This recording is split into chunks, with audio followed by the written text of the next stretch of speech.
حدیث پاک سنیں، حضرت عبداللہ ابن مسعود رضی اللہ تعالی عنہ آپ ارشاد فرماتے ہیں، یہ حلیۃ الاولیاء ہماری اہل سنت کی کتاب ہے، جلد نمبر 1 صفحہ نمبر 105، حلیۃ الاولیاء، اولیاء کرام کی شان میں لکھی۔ اس میں وہ مولا علی علیہ السلام کی شان میں ارشاد فرماتے ہیں، ان علی ابن ابی طالب رضی اللہ تعالی عنہ وعلیہ السلام اندہ علم الظاہر والباطن، علی وہ تھا جس کے پاس قرآن کا ظاہری علم بھی تھا، باطنی علم بھی تھا، قرآن کا ظاہری علم بھی تھا اور باطنی علم بھی تھا۔ اور حضرت اماں جی ام المومنین اماں جی عائشہ صدیقہ فرماتی ہیں، تاریخ دمشق، مدینہ و دمشق میں جلد نمبر 42 ہے، صفحہ نمبر 408۔ یہ ویسے میری عادت نہیں ہوتی تھی، میں ایسی مناظرانہ باتیں، تو بعض لوگ پھر کہہ دیتے ہیں کوڑوں ہی کہی جاندہ، لکھیا نہیں کتے بھی ہے، ایمی کوڑوں بڑا کہی جاندہ ہے۔ تو اس لیے میں کہتا ہوں ریکارڈ ہو رہا ہے، اگر کسی کے پاس کتاب تو وہ دیکھ لے، میں تو کسی کو دکھانے کا ذمہ دار نہیں، چونکہ الحمدللہ میں نے تو دیکھ لیا ہوا ہے نا۔ تو یہ ہے، فرمایا ام المومنین اماں جی عائشہ صدیقہ فرماتی ہیں کہ علی اعلم الناس بالسنہ، یہ اماں جی عائشہ صدیقہ کا فرمان ہے کہ نبی کریم علیہ السلام کی سنتوں کو سب سے زیادہ جاننے والا علی ہے۔ اور سنن دارمی شریف کی حدیث پاک کس کے ساتھ اٹیچ کر کے حضرت علی فرماتے ہیں، نبی پاک نے فرمایا انہو سیأتی ناس یجادلونکم بے شبہات القرآن، فرمایا کہ علی کچھ وقت گزرے گا، لوگ قرآن کے متشابہات کو لے کر تیرے پاس جھگڑتے ہوئے آئیں گے، فرمایا خذوہم بالسنن، ان کو بٹھانا اور سنتوں سے ان کی پکڑ کرنا، سنتوں سے، کیونکہ جو سنتیں تو جانتا ہے وہ کوئی بھی نہیں جانتا۔ اس کے بعد فرمایا، اور پھر نبی پاک نے آگے سے اصول بھی دیا، فَإِنَّ أَصْحَابَ السُّنَنِ أَعْلَمُ بِكِتَابِ اللَّهِ، یہ میرے نبی پاک کے الفاظ ہیں کہ قرآن کریم کو سب سے زیادہ وہ جانتا ہے جو سنتوں کو زیادہ جانتا ہو۔ سنن دارمی شریف کی حدیث پاک ہے، قرآن کو سب سے زیادہ جاننے والا وہ ہے جو میری سنت کو زیادہ جانتا ہے۔ تو ام المومنین اماں جی عائشہ صدیقہ فرماتی ہیں کہ علی سے زیادہ سنتوں کو کوئی نہیں جانتا۔ بھی جانے بھی کیسے؟ کوئی کتنی عمر میں نبی پاک کے پاس آیا، کوئی کتنی عمر میں، کوئی کتنی عمر میں، کوئی کتنی عمر میں، علی نے آنکھ ہی نبی کے ہاتھوں میں کھولی۔ مولا علی علیہ السلام فرماتے ہیں آنکھ ہی میں نے نبی پاک کے ہاتھوں میں کھولی ہے، یوں میں اپنے رسول کے آگے پیچھے ہوتا تھا جس طرح اونٹنی کا بچہ اپنی ماں کے آگے پیچھے ہوتا ہے۔ نبی پاک سوتے تو مجھے اپنے سینے پہ لٹاتے، کھاتے تو خود چبا چبا کے میرے منہ میں ڈالتے، اور میں سمجھتا ہوں وہ میں بات آپ کو بھی عرض کر دوں۔ مولا علی فرماتے ہیں زقانی رسول اللہ صلی اللہ علیہ وآلہ وسلم زقن زقا، نبی پاک نے مجھے ایسے سیر کیا ہے جس طرح ایک پرندہ اپنے بچے کا پیٹ اور معدہ اور وہ پوٹا بھرتا ہے، اس کو سیر بھراتا ہے، اس کو یہ نہیں کہا ایسے سیر کیا جس طرح ماں اپنے دودھ سے بچے کو جو ہے اس کا پیٹ بھر دیتی ہے، اس کو سیر کر دیتی ہے، ایسا نہیں کہا۔ اس میں ایک فرق ہے، فرق یہ ہے کہ ماں جو دودھ بچے کو پلاتی ہے نا، وہ خود روٹی کھاتی ہے، فروٹ کھاتی ہے، کوئی چیز کھاتی ہے، وہ لقمہ ہوتا ہے، وہ لقمہ اس کے پیٹ میں جاتا ہے، بہت ساری کیمیائی تبدیلیوں کے بعد اس کا دودھ بنتا ہے، اور پھر وہ لیکوڈ کی شکل میں دودھ کی صورت میں اس کے معدے میں جاتا ہے۔ کھائی اس نے روٹی تھی،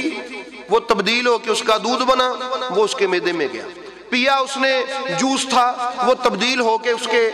بچے کے لیے دودھ بنا اور وہ پھر اس کے معدے میں گیا، تبدیلی آ جاتی ہے اس میں۔ اصل حالت میں وہ خوراک جو ماں کھاتی ہے اصل حالت میں بچے کے پیٹ میں نہیں جاتی۔ ایسا نہیں ہے کہ ماں روٹی کا لقمہ کھائے تو وہ لقمہ ہی اس کے پیٹ میں جاتا ہے، نہیں، تبدیل ہو کے جاتا ہے۔ ایسا ہی ہے، ہم نے بھی ماں کا دودھ پیا،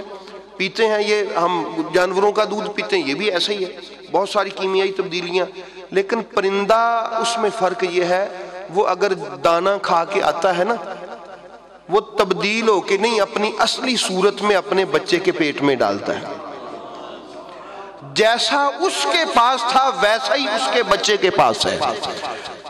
جنس ہی، بالکل ویسے ہی جیسے اس کے ساتھ پاس تھا، ویسا ہی اس کے بیٹے یا بیٹی، وہ جو اس کا پرندے کا بچہ یا بچی ہے جو بھی ہے، وہ مذکر یا مؤنث ہے، اس کے پیٹ میں بغیر حالت کے تبدیل ہوئے وہ اس کو منتقل کر دیتا ہے۔ نبی پاک علیہ الصلوۃ والسلام یہی لوگوں کو بتانا چاہتے تھے کہ لوگوں مجھے اللہ سے جو جیسا ملا وہ ویسا ہی میں نے علی میں منتقل کر دیا، جو جیسا ملا بغیر تبدیلی کے، بغیر کسی تبدیلی کے، ویسے کا ویسا ہی میں نے علی کو منتقل کر دیا ہے، اور میں نے اعلان کر دیا ہے میں شہر ہوں، یہ دروازہ ہے، آؤ آ کے یہاں سے لے لو، تمہیں وہی ملے گا جو شہر والا ہے، یہاں سے آ کے ملے گا، کوئی فرق نہیں ہوگا، جو بارگاہ رسالت میں ہے وہی بارگاہ مرتضیٰ میں ہے۔ یہ بتا، اس لیے احباب گرامی حضور مولا علی علیہ السلام جو ہیں انہوں نے، اور یہ حدیث پاک سنیے، اسی کتاب کی جلد نمبر 1 صفحہ نمبر 104 پہ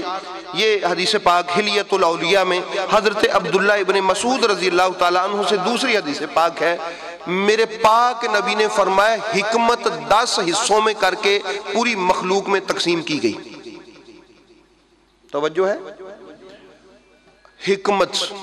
جو قرآن کے ساتھ نبی پر اترتی ہے، کس کے ساتھ؟ قرآن کے ساتھ نبی پر اترتی ہے، وہ حکمت جو بڑی عالی شان چیز ہے۔ نبی پاک نے فرمایا، اللہ نے فرمایا محبوب یہ 10 حصوں میں میں نے پوری مخلوق میں تقسیم کی ہے، 9 حصے پورے ہی علی کو دیے، 9 حصے پورے، اور وہ جو 10واں ہے علی اس میں بھی شامل ہے۔ سمجھ آ رہی ہے؟ 9 حصے صرف علی کو، باقی 1 حصہ حکمت کا باقی سب کو تقسیم کیا، تو جس کو 9 حصے ملے ہوں اس کے حکمت کا کیا مرتبہ ہوگا کہ وہ کتنا بڑا اللہ کی پاک بارگاہ کا حکیم ہے۔ اسی لیے احباب گرامی وہی حکیم تھا جو روح کی مرضوں کو بھی جانتا تھا، جسم کی مرضوں کو بھی جانتا تھا، اور قیامت تک کی آنے والی مرضوں کا علاج کرنے کے لیے اللہ نے علی المرتضیٰ کو یہ حکمت عطا فرمائی تھی۔ کاش کوئی علی سے علاج تو کروانے آئے،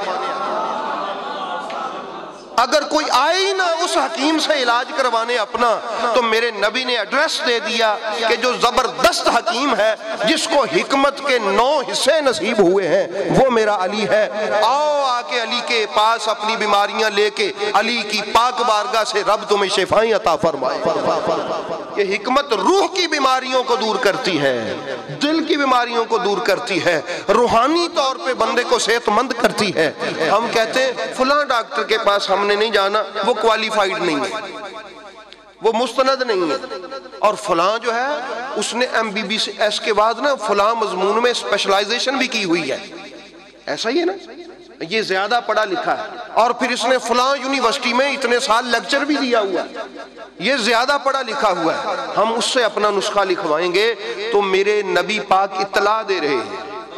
لوگوں حکیم تو اور بھی ہیں، وہاں سے بھی تمہیں نسخے ملیں گے، لیکن علی وہ مستند اور بڑا اسپیشلسٹ قسم کا اور اعلیٰ درجے کا ہائی کوالیفائڈ، اگر کسی نے حکیم دیکھنا ہو جس کو اللہ نے حکمت کی دولت عطا فرمائی ہے 9 حصے، وہ میرا علی ہے۔ تو پھر بات تو ہوگی نا، بات تو ہوگی اس کی،